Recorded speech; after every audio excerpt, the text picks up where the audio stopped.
तो आज बात कर लेते हैं इंटरव्यू और काउंसलिंग रिलेटेड क्वेश्चंस पे। वैसे तो अगर आप लोग इंजीनियरिंग कर रहे हो तो उसकी जरूरत नहीं है, बट स्टिल पहली बार जब जाओगे यूनिवर्सिटी अपने डॉक्यूमेंट्स लेके, कुछ बेसिक क्वेश्चंस होते हैं जो वो पूछेंगे तो अच्छा रहेगा। अगर प्रिपेयर्ड जाओगे उन्हें भी अच्छा लगेगा कि बच्चे जेन्युइनली इंटरेस्ट से आ रहे हैं। एक बेसिक फैकल्टी इंटरेक्शन तो हो ही जाएगा। इसके अलावा अगर आप नॉन इंजीनियरिंग ब्रांचेस से हो तो आपके लिए बहुत यूजफुल है। काफी सारे ऐसे कोर्सेज होते हैं जैसे BBA, BCA, MCA, MBA, यहाँ पे इंटरव्यू रिलेटेड क्वेश्चंस आएंगे और प्रिपेयर्ड रहोगे तो अच्छा रहेगा। बेसिक क्वेश्चंस हैं तो टेंशन वाली कोई बात नहीं है। मैं बता देता हूँ जितना मुझे पता है। फर्स्ट क्वेश्चन तो बेसिक इंट्रो स्टार्टिंग ही होती है कि नाम क्या है तुम्हारा, कहाँ से हो, फिर उस जगह के बारे में कुछ पूछ लेंगे अगर उनका मन है तो। तुम्हारा है ना एक चीज बहुत स्पेसिफिक रखना कि ये कोर्स क्यों करना चाह रहे हो, तो उन्हें भी एक इंडिकेशन होगा। जब फ्यूचर में कंपनीज आती हैं प्लेसमेंट के लिए तो उसी हिसाब से बुलाते हैं वो। अपना इंटरेस्ट शो करना उनको, ऐसे मत करना कि मेरा कोई इंटरेस्ट नहीं, मैं बस ऐसे ही आ गया हूँ भूला भटका सा, क्योंकि स्टार्टिंग में होता है, नहीं पता होता इतना इंटरेस्टेड कि भाई मैं क्यों हूँ इस कोर्स में, यही क्यों करना है मेरे को। बहुत लोगों के साथ होता है कि एग्जैक्टली पता नहीं होता ये कोर्स हम करने क्यों वाले हैं। मतलब फैमिली रीजंस भी होते हैं, घर वालों ने बोल दिया इसलिए कर रहे हैं। काफी लोगों के कोई दोस्त कर रहे हैं इसलिए कर रहे हैं वो कोर्स। तो अगर वो रीजन भी है तो कोई बात नहीं है, लेकिन वो बोलना मत वहाँ पे। ऐसा कुछ बोलना कि फ्यूचर प्रोस्पेक्ट्स तुम्हें इंटरेस्टिंग लगते हैं, तुमने थोड़ी रिसर्च की है, कंपनीज ढूंढ लो एक दो, कौन कौन सी फाइनेंसिंग कंपनीज हैं, क्या क्या उनके काम होते हैं, थोड़ी सी रिसर्च करके आओ तो उस हिसाब से फ्यूचर में तुम्हारे लिए ही अच्छा है कि अगर प्लेसमेंट के टाइम कंपनीज अच्छी आती हैं तो बात दिमाग में रखो, तुमने अभी ज्यादा कुछ बहुत नहीं उखाड़ा है, तुम 12th पास करके ही आ रहे हो, तो क्वेश्चंस उसी लेवल के होंगे, कोई बहुत टेंशन वाली बात नहीं है। काफी लोग पूछते हैं कि कैसा होगा, बहुत हार्ड होगा, ईजी होगा, क्या होगा, ऐसी कोई टेंशन वाली बात नहीं है। चल रहता है, फैकल्टी को बस घुमाना फिराना मत, क्योंकि अपन लोग उसे ज्यादा जानते हैं। घुमाओगे फिराओगे वो पकड़ लेंगे। कोई चीज नहीं आती है बोल दो नहीं आता, आके सीख लेंगे तो कोई दिक्कत नहीं है, वो भी चल रहेंगे, वो अगला क्वेश्चन पूछ लेंगे। ऐसा कोई बहुत प्रेशर नहीं डालेंगे तुम पे, कूल है एनवायरनमेंट, कोई टेंशन वाली बात नहीं। एक क्वेश्चन जो हमेशा पूछते हैं वो ये है कि मणिपाल ही क्यों, वाई मणिपाल।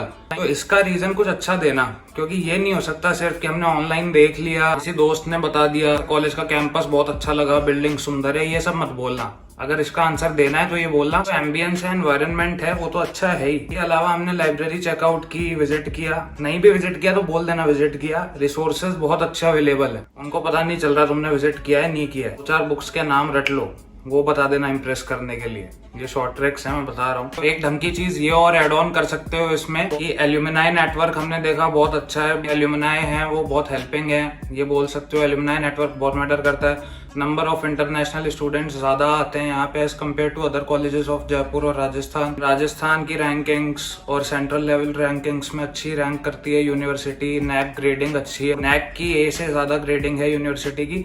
ये सब बोल देना, ये सही है तो इम्प्रेस हो जाएंगे वो लोग भी।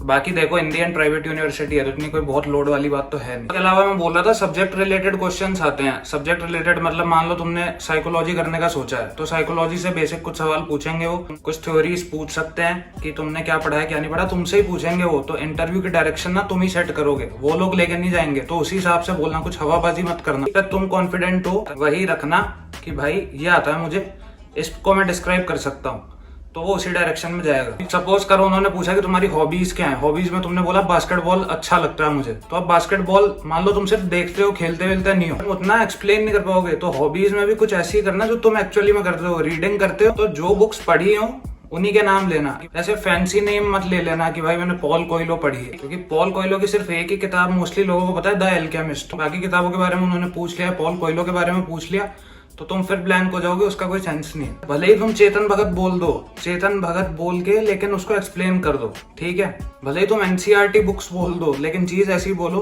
जिसपे तुम कॉन्फिडेंट हो। इसके बाद फैकल्टी ना इंटरेक्टिव है, वो तुमसे पूछेंगे कि तुम्हारे क्या सजेशंस हो रहे हैं। तो तुम्हें अगर स्पोर्ट्स में या क्लब्स के बारे में कुछ पूछना है तुम वहां पे पूछ सकते हो, उनसे भी क्वेश्चनिंग कर लेना, तो उन्हें और लगेगा कि मैं इंटरेस्टेड हूँ आने के लिए कैंपस में। वो डिजायर तो एटलीस्ट दिखनी चाहिए ना, तो उन्हें भी अच्छा लगेगा। लोग MBA के लिए आ रहे हैं उनके लिए स्पेशली मैं ये बता देता हूँ कि भाई तुम लोगों को ना जनरल नॉलेज पे स्पेशली ध्यान देना पड़ेगा। बेसिक ही मतलब बहुत ज्यादा नहीं, इकोनॉमिक रिलेटेड न्यूज देख लेना, इकोनॉमिक पॉलिसीज देख लेना, अभी क्या चेंज हो रहा है, आर्टिफिशियल इंटेलिजेंस पे क्या रेगुलेशंस गाइडलाइंस आ रही हैं, RBI के गवर्नर ने भी अभी बहुत कुछ कहा है, तो ये सब देख लेना।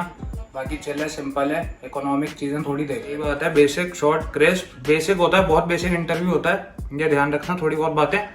बाकी मिलते हैं नेक्स्ट वीडियो में। Stay safe, stay happy, peace out, bye.